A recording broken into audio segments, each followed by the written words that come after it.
Who taught you that? Who's teaching you these words? I'm really sorry you felt that way. Please tell me more about it so I can understand it and I won't do it again. Small, little actions. Education is so key.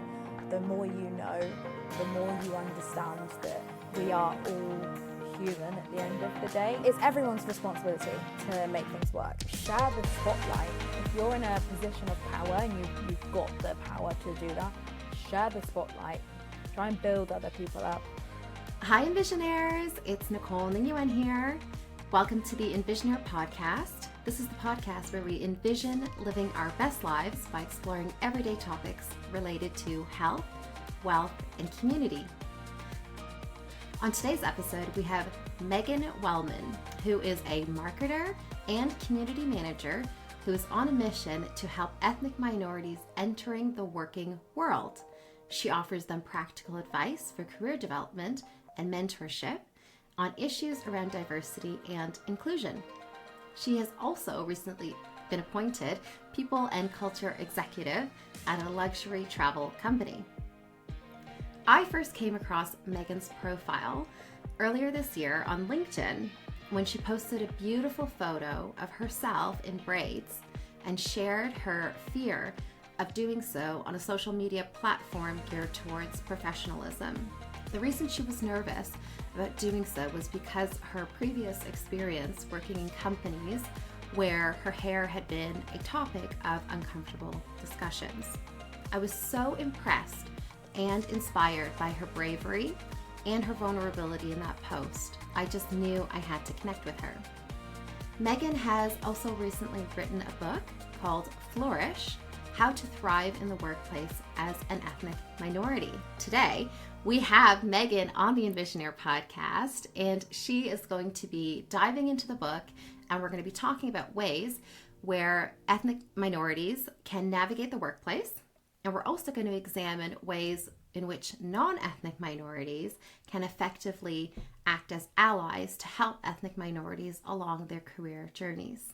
So, a very, very warm welcome to Megan. Thank you for being on the Envisionaire podcast. So excited to be here. Thank you very much. We are so happy to have you. So thank you. Right, so before we dive into the book and this very juicy topic, I always invite guests to share about their origin story. So would you like to share a little bit about your childhood and maybe any key moments that you feel shaped your life and where you've come to date? Yeah, absolutely. So born and raised in Bournemouth, which I love. It's a lovely seaside town. I feel very lucky that I was able to grow up here. Moved to London a couple of weeks ago, obviously, so I do miss being in Bournemouth quite a lot.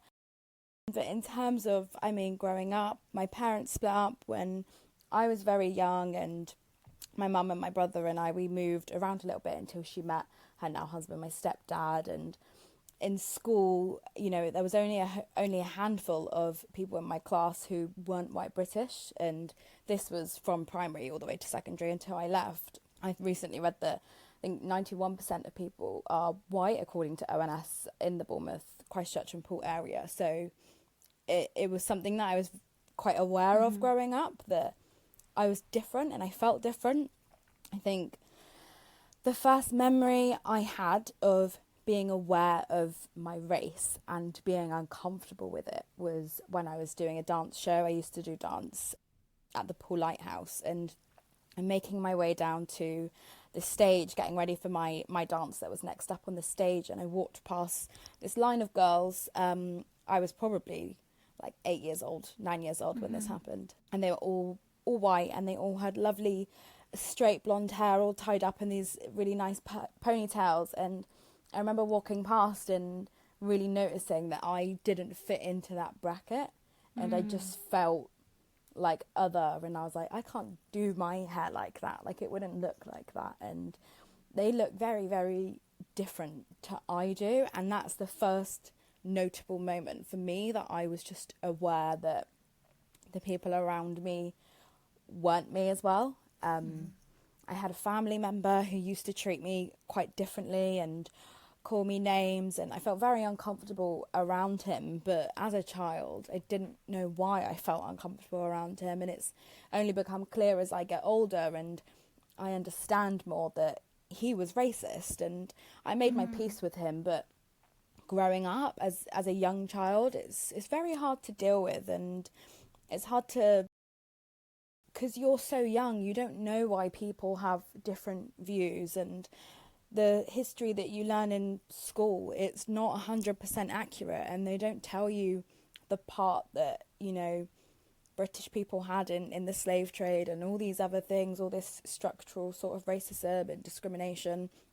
So you don't have a reason to explain to yourself why people treat you differently. And the only thing you can think of is obviously the one thing that sets you apart and makes you different, and then you just start masking it. I straightened my hair for years, that when I was 14 I had to cut all my hair off. It was so damaged, and this then led to people calling me a boy in school because it was so short, and just other things that I think, had I maybe had been more accepting of my race and I had the education and a little bit more support around me when it came to those sorts of things, then perhaps I wouldn't have done things like that. There was another girl that I used to be friends with who one day decided we weren't friends and started calling me the N-word, and my mum was great, and we reported it straight to the police, and they said they felt that her mum would tell her off, so they didn't follow up on it. And it's just little things like that where you feel like you're not taken seriously, but it affects you. And I hate to think of people that have had it so much worse than me as well. I know that I am also in a certain privileged position because I am lighter skinned too. And I did grow up in Bournemouth. It's a relatively nice area, and there are so many people who have it so much worse. And like, if I struggle with the things that I've had to deal with, I hate the thought that other people are struggling so much more.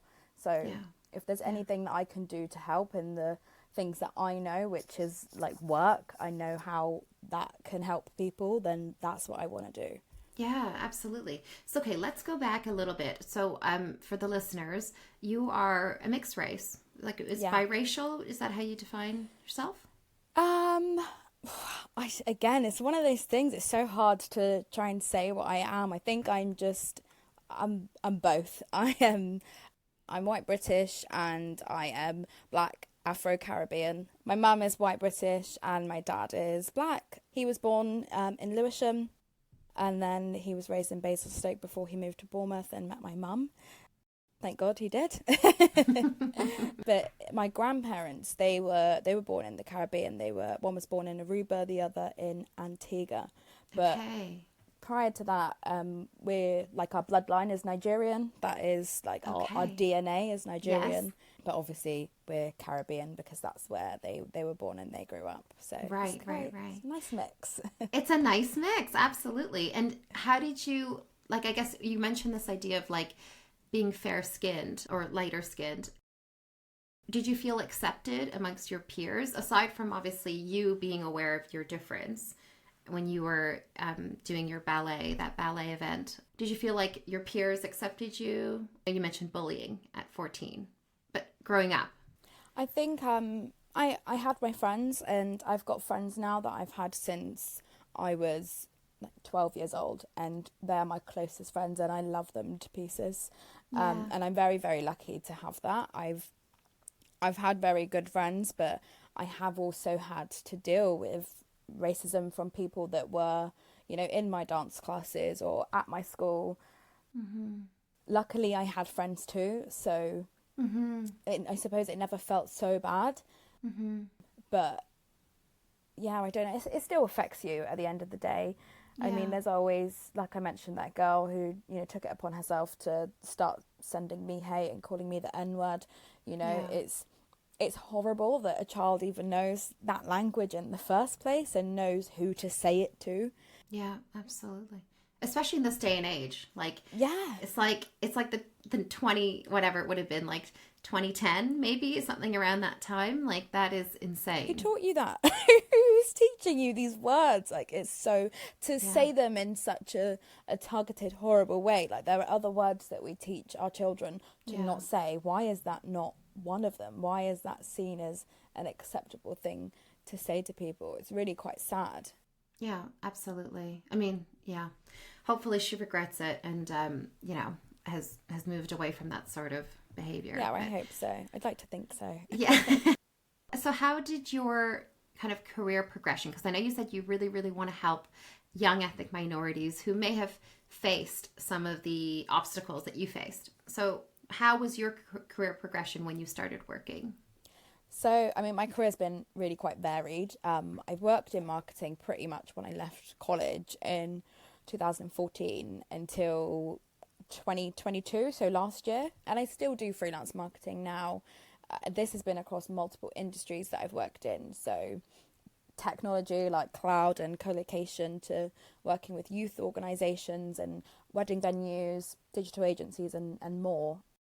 But it was during 2020, when George Floyd was murdered, that I started writing about racial injustice and specifically discrimination in the workplace, because I wanted to help people not be vilified because of their skin colour at work and feel like a valued employee, breaking down that barrier. And it's all just talking from my experience, and then as I've gotten older, doing more research behind it, which is what the book in part is as well, which is really exciting.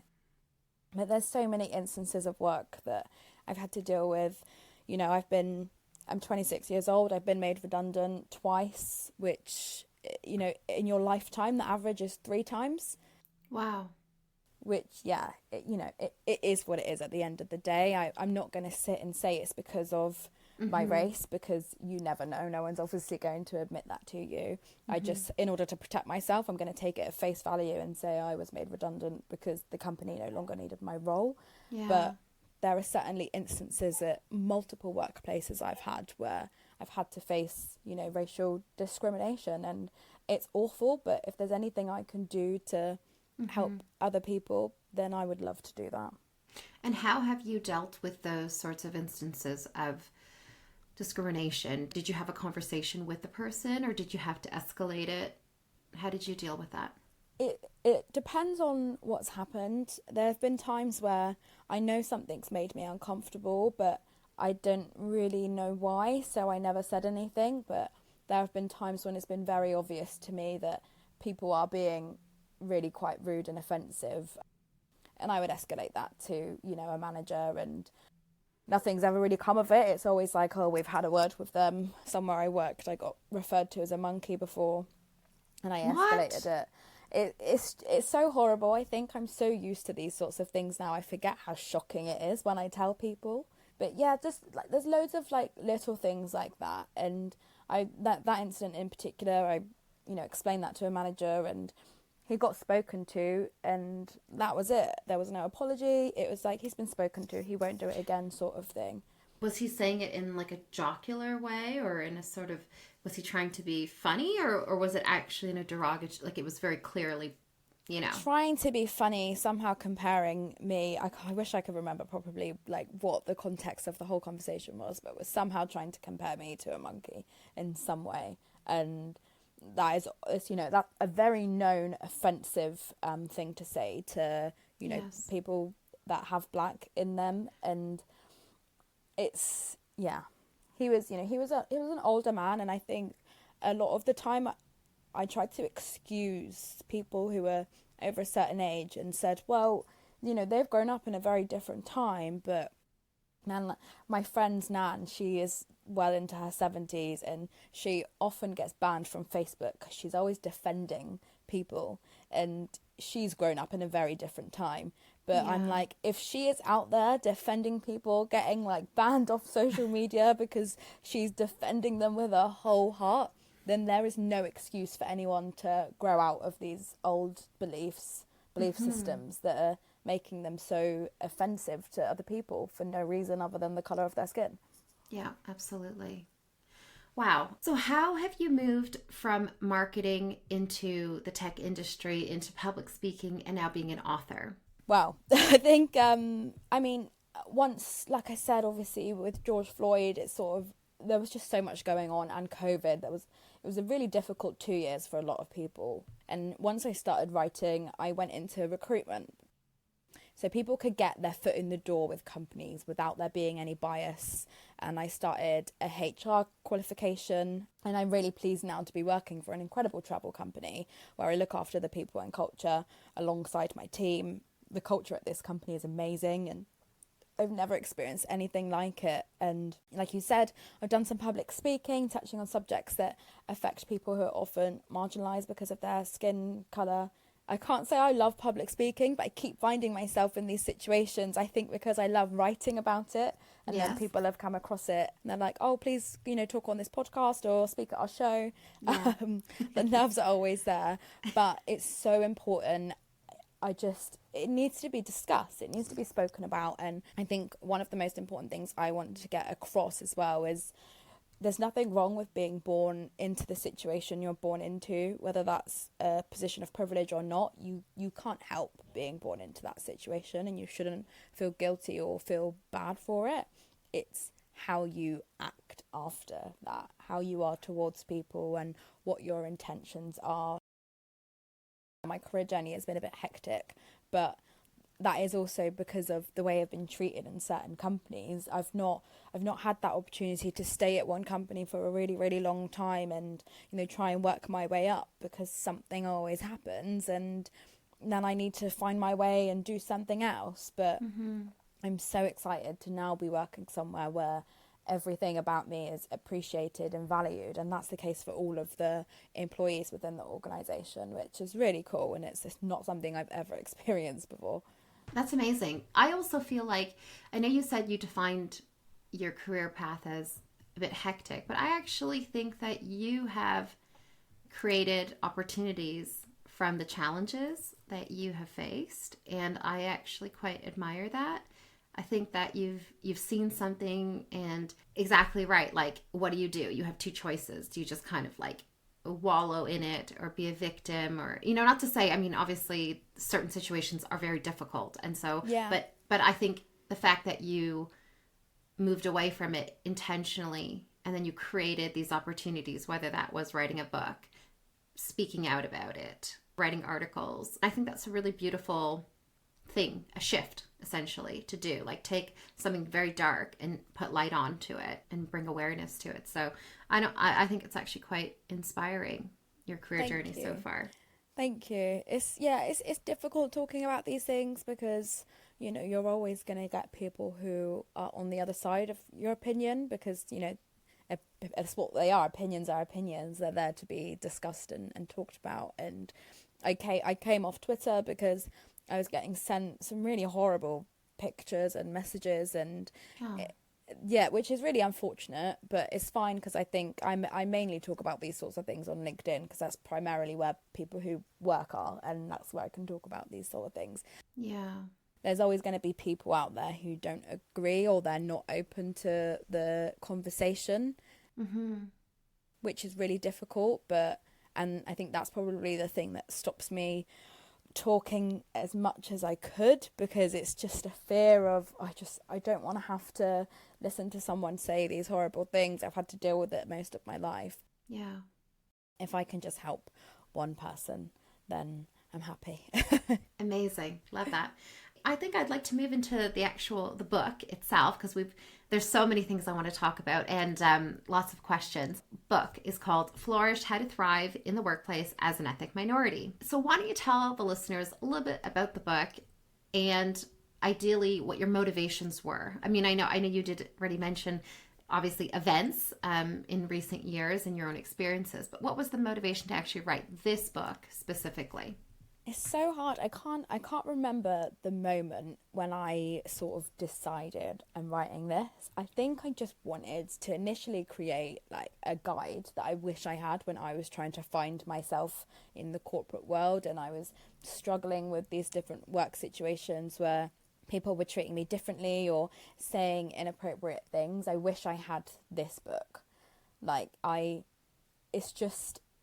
It's got all these different, difficult conversations that you could have, how you can handle certain things, a little bit of education and the background into why people may have these certain views. And if I could have been given this book when I was like 14 years old and Or, you know, when I was like picking my GCSEs and trying to decide what career I was going to go down, or even then when I was 17 and I was about to go into my career and start my job, that would have been amazing. I feel like it could have given me the tools I needed to probably navigate the situations better and also understand what was happening, because a lot of the time I didn't really understand what was happening. I just knew that things made me feel uncomfortable, or you know, it wasn't really right. And I think this book is just, it gives you all the tools that you need to really understand why people may be a certain way to you, but how you can actually handle that and how you can sort of spot red flags essentially at a company, and you can decide if this is a place that you want to work or not. Because there are definitely places I would not have worked in had I been better at being able to spot that out initially, for sure. Yeah, absolutely. I mean, that sounds like the dream, to have that sort of almost like a glass door. Yeah, a glass door. I often hear from people that things have improved so much, and you know, there's no racism anymore, especially in the workplace. What would you say to that statement as a 26-year-old who just, you know, entered her career in the last, you know, 10 years, 10, 15 years? Do you think a book like this is still needed? Things have certainly improved since I first started out, but I don't think we're ever going to be finished when it comes to making the world a better place. If anything, I think people are probably a bit more sly about having misguided and unjust views now, out of fears of being cancelled or caught out, or maybe that person doesn't agree, or this person's so woke. There's still so much work to be done when it comes to having diverse workforces and also making people feel valued and included. But we're certain that racism does exist. It's silly to say it doesn't. That's why, you know, we have all these different awareness days and awareness weeks and months, because it is still a thing and people experience it. And you often see things going viral on social media that is purely because of racism. You still see people getting killed, getting treated terribly, like this lady on the bus. There's schoolgirls that are getting attacked, and it happens at work too, whether people really recognise it or not. It happens in how people commenting on these situations. They saying, oh gosh, pulling the race card. You're being racist by making that statement, because this is a very real way of living. Like, I can't change my skin colour. I can't, like, you know, go to bed at night and know that I'm not going to have to deal with a security guard following me around when I'm doing my food shop in Sainsbury's. Like, there's so many levels to it in how people present themselves, and I think people are less obvious with it now. It's like microaggressions. I think that's more common. That's certainly things I've had to deal with, rather than that outright, I'm calling you an N-word or I'm calling you this other offensive slur. Yeah. I think people are more open to the conversation, which is good, but there's so much work to be done still. Well, on microaggressions, because I think, can you explain what you think, how you define a microaggression? Because I think some people don't really fully understand what it means. I get it. I think it's essentially someone making a comment at you that isn't a direct racial slur, but certainly has the undertones of it. For example, a workplace I was at, I'd gone in with braids, and I even get anxious talking about this now, and you'll understand as I get to the end of this story. I'd gone in with braids, and it was really exciting. It's the first time I'd had braids, and as I'd gone into the office, they had this like figurine doll of Michonne from The Walking Dead. Okay. I can't remember the actress's name. I never watched the show, but they had a little figurine, and I was asked to take a picture with her and post it on social media, because I did their marketing, and I did. I felt uncomfortable. I never said anything. I don't think whoever made the comment and asked me to do that would have known that I was uncomfortable, but I did it. I knew that I felt uncomfortable, but like I said, I didn't say anything about it because I didn't really know why. And it wasn't until I started writing about these sorts of things that I learned that was a microaggression, because this character, Michonne, the character from The Walking Dead, she's very, very dark-skinned. We don't have any similar facial features, and her hairstyle was actually locks, whereas mine was in box braids at the time. So this is a microaggression because I've sort of been lumped into, and the Michonne has been lumped into this, all black people look exactly the same. And you see it a lot of the time on TV when people, and in like articles, when they put the wrong picture of someone on an article. And once I sort of realised what that was, I then spoke about it on a blog page I had. And some people from the company started like voting on a poll I did, like, yes, you look like her, using different accounts they had. And Stop. they didn't even read the caption I wrote, because I said in the caption, they were not aware that this made me uncomfortable. And it's only after that I've realised it. Like, I'm not blaming anyone for the situation. I was just explaining how it made me feel, and how I realised after that that was a microaggression. And I think the issue with microaggressions is sometimes they are like completely unconscious, like unconscious bias, conscious bias. Like, you don't realise that you're doing it, or you're saying something that is essentially racist. Right. But it is. Yeah. And that's why we have to talk about these things and feel comfortable talking about them, and not get your back up and get offended when someone talks about their experience and how it made them feel. It's to say, I'm really sorry you felt that way. Please tell me more about it so I can understand it and I won't do it again. Yeah, absolutely. Because I think sometimes, maybe even in that situation, perhaps giving the benefit of the doubt, perhaps this person thought it was fun, and it was like a fun thing, and it was probably not meant with malice. But you're saying that microaggressions can inadvertently cause people to be uncomfortable based on their, simply based on race, right? So it's like a comment or an action made on someone's race or skin color, skin tone. Yeah, it could be about, your culture, or a stereotype as well. For the purposes of this, it could be like saying, looking at a black person and saying, oh, do you eat jerk chicken 5 days a week? Just little things like this that sort of play into a stereotype and are offensive, presuming that a black person can dance really, really well, or presuming an Asian person is super, super smart at maths. It's these sorts of stereotypes that are microaggressions as well, and they're harmful because they're perpetuating bias and perpetuating skewed views of people and their culture. Yeah, absolutely. Thank you for that. Thanks, Megan. Okay, so Megan, you wrote in the book a very nice quote that I'd really like to talk about.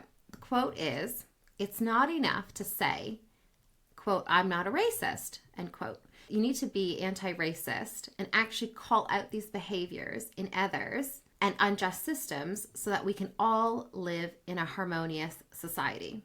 Does this apply to ethnic minorities or non-ethnic minorities, or both? And how can someone do this in the workplace where we are often a little bit trepidatious about rocking the boat? This definitely applies to everybody.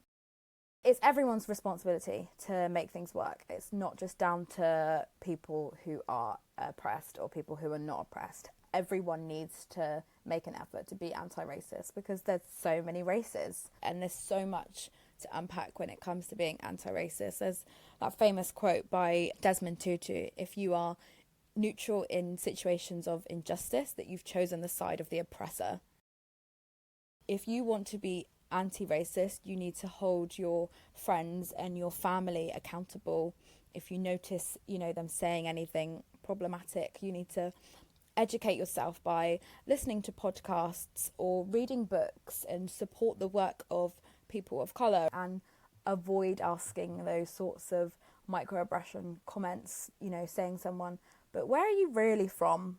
I've had that one a lot and I can't stand it. When I tell people I'm from England, they're like, yeah, but where are you really from? So it's just avoiding these sorts of situations, and education is so key. The more you know, the more you understand that we are all human at the end of the day, and we're not always going to get things right every time because of that, because we are human, we are not perfect, but the intention is so important. If your intentions are good and you're willing to learn and you're willing to help other people, then people are fine with that. I don't mind if people mess up, if they're trying to help out or they're being inquisitive, but the intention's so important. Yeah, absolutely. But then how would someone, let's say they hear a colleague say something. So let's say you have, two non-ethnic minorities speaking, and one of them says something like a jocular comment that could be a microaggression. Now, there's no ethnic minority person around. What does the non-ethnic minority person do in that situation? Would you recommend that they kind of just question it, call it out, or have a dialogue, start a discussion? How would you approach that, or how would you advise them to? It absolutely needs to be a conversation, not calling people out. People will get defensive and will get their backs up, and then they're less open to having those conversations and learning something. So it's just about querying, what do you mean by that? Because especially the more you sort of dig into what someone means, the more they're going to have to either be very honest with what they mean and very much out themselves as being a racist person, or they don't really have anything to back up their statement. And then this is when the other person involved can say, well, actually that doesn't really, translate very well, or this doesn't actually make sense, or this is actually the reality of that situation. Mm-hmm. It's just open conversations. I really don't believe in like calling people out or cancel culture. I don't think it's very helpful at all. Mm-hmm.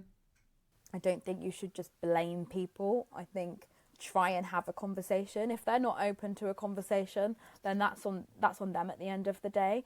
But all we can do is try, right? I love that. Absolutely. So we have listeners from all different backgrounds and nationalities. And so if we have some, and I know we have some non-ethnic minorities who want to really be an ally and, positive change, affect positive change. What steps would you advise them to take to help ethnic minorities along their career journey? To be an ally, specifically in the workplace, if there are discriminatory practices and like processes and guidelines that like the company have, you need to dispute that. And again, it's like querying it and questioning why are these in place, because this is actually only benefiting a certain type of person. Are there people of colour who are qualified to be on the senior management team, but they're not for some reason, and they don't seem to be getting promotions, and they're struggling, for some reason, even though they're really good at their jobs? Ask why not. Why isn't your senior management team diverse? Share the spotlight. If you're in a position of power and you've got the power to do that, share the spotlight, guide people. It's harder for people of colour to be promoted and to end up in these leadership positions. So be a friend. What would you do if your friend was in that company and they were going through that? You would say, hang on, this isn't right. For some reason, you're not being treated how a lot of other people are being treated. Mm-hmm. So if that was your friend, what would you do to mitigate that? Yeah. And that's how you need to be, really. An ally is to be a friend, and to especially in the workplace, it's so difficult at work. There are so many things that make it harder for people of colour in the workplace. And that's a whole other thing to unpack. But any way that you can see that things aren't right because of that, mm-hmm. you need to just do what you can to help. And sharing the spotlight is really, really important. Try and build other people up. I also think that even just going for a coffee with someone junior and just trying to understand their experience, their career journey to date, their experience, how they have found it, even in the institution, is also really, really helpful. I mean, from my perspective, like I quite appreciated that when someone would make time for me, like especially a senior person who absolutely I consider to be an ally. That sort of small investment of 15 to 20 minutes can really, for me, impact not only like their belonging, but also feeling like they actually want to stay in the team and want to be like a part of that organization. And I think that can also probably help with retention, just those small little actions, Relationships are so important. And if you feel like, some companies are huge and they've got over 1,000 employees, maybe more. But if you could sort of have 4 people in a company that you can count on and you can talk to, you can have that support network. amazing. Like you said, going up for a coffee or even like a video chat or in-person chat, you know, however your organization works, building the relationships with people so they feel like they can trust you, and you need to foster that trust as well. You know, you need to give a bit of yourself and they'll give a bit of them to you, and then you're creating that connection. And if they feel there are any situations that are unjust that they want to talk about, they can then come to you and talk about it, and you can help them and be like a mentor or be a friend or be the person that is gonna, you know, say, hang on, this isn't right, let's go down the proper path to, you know, find out. And you can hold their hand in that situation, and sometimes that's all people need. Yeah, absolutely. So your book was, in my opinion, full of amazing advice, great advice. What is one key piece of advice that you really want to impart on a young ethnic minority person who's listening to this podcast and they've just they're entering the workplace or they are already in and, you know, they're working their way up? What would it be and why? Gosh, one piece of advice is really difficult. I know there are so many good ones. Yeah.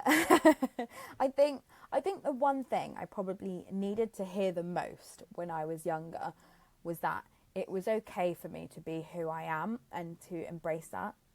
Like I said, I spent years straightening and damaging my hair and hiding certain elements of my personality and just parts of my culture and myself that I wish now I had just embraced and learned that self-love a little bit earlier. And I think that self-acceptance and self-love contributes to so many more things about how you're projecting yourself outwards and what that can do for you in the corporate world. Because if you're insecure about certain things about yourself at work, then if someone else says something about that, you may not defend yourself, but if you are sure in your heart and, you know, in your mind, your body, your soul, that you are who you are and there is nothing wrong with that, you are so much more likely to defend yourself in situations of injustice. Absolutely. That's such great advice. Thank you, Megan. Well, we are moving on to the final segment of the podcast, which is the Envisionaire questionnaire. And this is when we ask guests to reflect on their past and the present and the future. So are you ready for the Envisionaire questionnaire? Okay. Right. So looking back towards your past, what is one of your favorite childhood memories that it just brings you light and happiness? Oh, that is a good question. I think, to be honest, the first thing that came into my head is while I spoke about that first dance show I ever did, I did take part in quite a few, is dancing on that stage, especially as I got older and the dance school grew so much. And as I did get older, there was people from all walks of life and from everywhere, different backgrounds and different ethnicities, and going on stage and performing with a bunch of other kids, and we all just loved dance, and that was our common thing, but everyone was so different. I loved that. It's probably growing up. I danced for like 10 years. Wow. That's a highlight of my childhood, of my life. It was great. Sorry, is that all ballet, or did you do other sorts of dance? Did ballet, tap, contemporary, hip hop. Wow. I did everything.